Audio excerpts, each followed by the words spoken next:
नाज़िम ठाटे में 9हीं क्लास के शागिर्द महमूद गंदरो से जिनसी ॾाढाई कई वई है। वाक़े बाद शागिर्द घर की इमारत तां टपोरी आपघात की कोशिश कई है। उन हवाले से ॻाल्हाइण लाइ असां राब्तो कयो आहे शागिर्द के वारिस सुलेमान गंदरो से।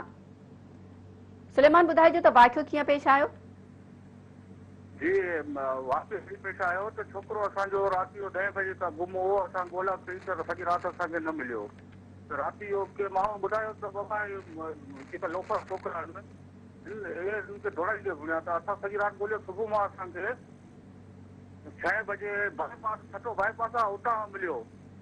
त नीम बेहोश हालत में उते मिलियो।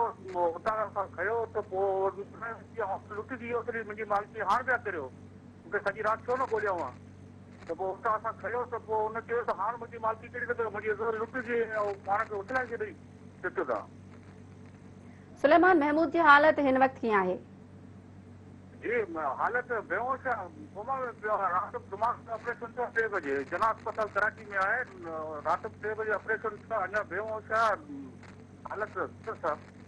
डॉक्टरनि जो छा चवणु आहे इन हवाले सां?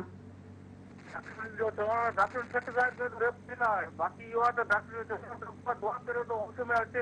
आहे 90% ठीक लॻो पियो आहे। बाक़ी 10% दुआ करियो त अलाह बहितर करे। लॻभॻि 3 कलाक थियो आहे होश में न आयो आहे।